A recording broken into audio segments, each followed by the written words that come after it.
शुक्लां ब्रह्मविचारसारपरमामाद्यां जगद्व्यापिनीं वीणापुस्तकधारिणीमभयदां जाड्यान्धकारापहां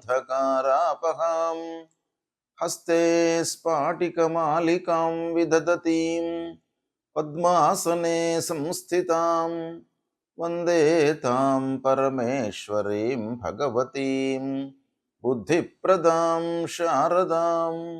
श्री महागणाधिपतये नमः। श्री महासरस्वत्यै नमः। श्री गुरुभ्यो नमः।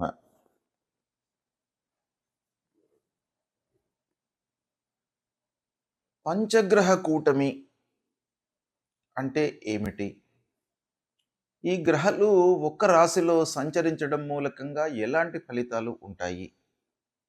అసలు ఈ గ్రహ కూటమి అనేటువంటిది ఎలా ఏర్పడుతుంది అనే విషయాన్ని మనము ఒక్కమారు చూసినట్టయితే, సాంప్రదాయ జ్యోతిష్యంలో మనకు 9 గ్రహాలను మనము తీసుకుంటాము లెక్కలోకి. వాటి యొక్క చలనము, వాటి యొక్క సంచారాన్ని దృష్టిలో పెట్టుకొని ఫలితాలను మనం చెప్పడం జరుగుతుంది. సూర్యుడు, అంగారకుడు, బుధుడు, గురువు, శుక్రుడు, శని, రాహువు, కేతువు, ఇవి 9 గ్రహాలు. రాహు, కేతువు ఎప్పుడు కూడాను వాళ్ళు సమసప్తక స్థితి లోపల ఉంటారు. అంటే ఒకరి నుండి ఒకరు 180 డిగ్రీస్లో ఉంటారన్నమాట. అంటే రాహు, కేతువులు ఎప్పటికి కూడాను కలవడం అనేటువంటిది జరగదు. అయితే మిగతా 8 గ్రహాలు కలవడానికి అవకాశాలు ఉంటాయి. దాన్ని ఆ 8 గ్రహాలు కలిసినట్టయితే, ఒక్క రాశిలో కలిసినట్టయితే దాన్ని అష్టగ్రహ కూటమి అని అంటారు. అంటే 8 గ్రహాలు ఒక రాశిలో చేరి సంచరించడం అన్నమాట. అదేవిధంగా షష్టగ్రహ కూటమి, పంచగ్రహ కూటమి అనేటువంటిది మనకు ప్రధానంగా వీటి యొక్క ఫలితాలు ఈ గ్రహాలు కలవడము అనేటువంటిది సంభవిస్తూ ఉంటుంది. అయితే ముఖ్యంగా ఈ పంచగ్రహ కూటమి అని అంటే 5 గ్రహాలు, ఈ 9 లోపల 5 గ్రహాలు ఒక రాశిలో చేరినవి. అంటే కుంభరాశిలో ఈ 5 గ్రహాలు సూర్యుడు, అంగారకుడు, బుధుడు, శుక్రుడు, రాహువు. శని మీనరాశిలో ఉన్నాడు, కేతువు సింహరాశిలో సంచరిస్తున్నాడు. చంద్రుణ్ణి మినహాయించి మనం చూసినట్టయితే 5 గ్రహాలు కుంభరాశిలో చేరినవి. ఈ కుంభరాశిలో సంచరించడాన్ని మనం ఏమంటాం? పంచగ్రహ కూటమి అని అంటాం. ఈ పంచగ్రహ కూటమి మూలకంగా మనకు ఎలాంటి ఫలితాలు ఉండబోతున్నాయి, ఎలాంటి ఫలితాలు ఉంటాయి జనరల్గా అనే విషయాన్ని మనం చూసినట్టయితే, సామూహిక కర్మ ఫలితాలను ఒక్కసారి బయటకు తీసుకువచ్చేటువంటి ఒక స్థితి ఏర్పడుతుందన్నమాట ఈ కూటమి సమాగమం మూలకంగా. అంటే గ్రహాలన్నీ కూడాను కలిసి సంచరించడం మూలకంగా సామూహికంగా కర్మలు, సామూహికంగా చేసేటువంటి పనులపై మనకు ఎక్కువ ప్రభావాన్ని చూపిస్తుంది. అంటే దీని సూక్ష్మంగా మనం చూసినట్టయితే, ఇది వ్యక్తుల కంటే కూడాను ఈ గ్రహ కూటమి మూలకంగా కలిగేటువంటి ఫలితాలు ప్రపంచవ్యాప్తంగా, దేశవ్యాప్తంగా, రాష్ట్ర వ్యాప్తంగా ఎక్కువగా ప్రభావాన్ని చూపిస్తాయి. అంటే ప్రపంచవ్యాప్తంగా ఎలా ఉంటాయి? ఎక్కువ సంఘటనలపై ప్రభావం చూపిస్తుంది గనక ప్రపంచ స్థాయిలో ఎలాంటి ప్రభావాలు ఉంటాయి?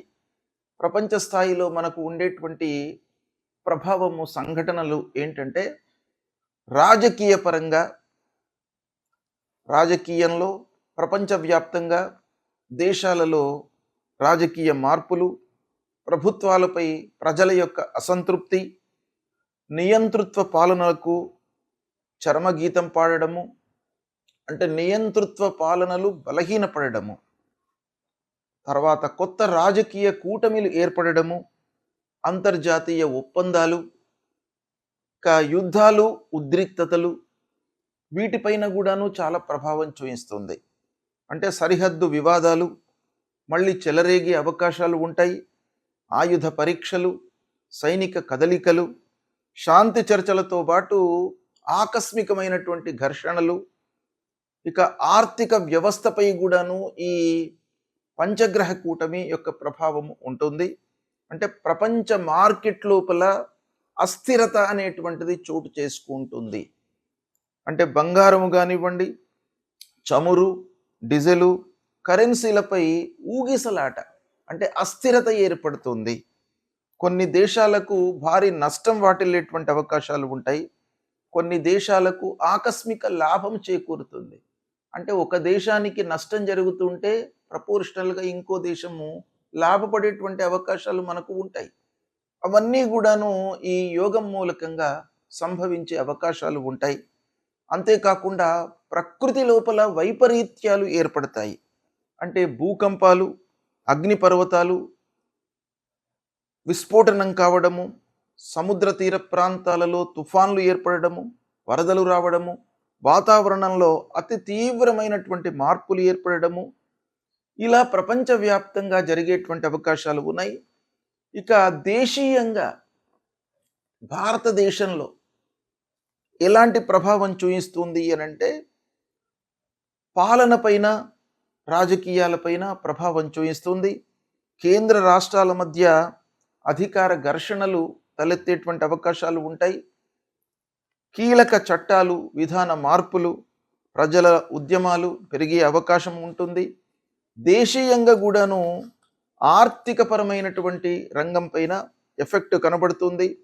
అంటే స్టాక్ మార్కెట్లు ఆకస్మిక పతనము, పునరుద్ధరణ, వ్యవసాయము, మౌలిక వసతులు, పెద్ద పెట్టుబడులపై ప్రభావము, కొత్త పన్నులు లేదా ఆర్థిక విధానాలు, భద్రతపై, రక్షణపై కూడాను ప్రభావం చూపిస్తుంది. ఇలా దేశం పైన, రాష్ట్రం పైన మనకు తీర ప్రాంతాలపైన ప్రభావం చూపిస్తుంది. రాష్ట్రానికి సంబంధించినటువంటి ఖనిజాలు, పరిశ్రమలు, వ్యవసాయం ప్రధానమైనటువంటి రాష్ట్రాలు ఏవైతే ఉన్నాయో ఆ రాష్ట్రాల లోపల వర్షపాతము అసమానతగా ఉండడము, అంటే మనకు కాలానికి అనుగుణంగా వర్షాలు పడకపోవడము, దాన్ని అసమతుల్యంగా వర్షాలు పడడము, తద్వారా పంటల ధరల లోపల మార్పు, ఇవన్నీ కూడాను ఉండే అవకాశాలు ఉంటాయి. ఇక వీటన్నికి తోడుగా ఆధ్యాత్మికంగా మనకు మార్పులు వస్తాయి.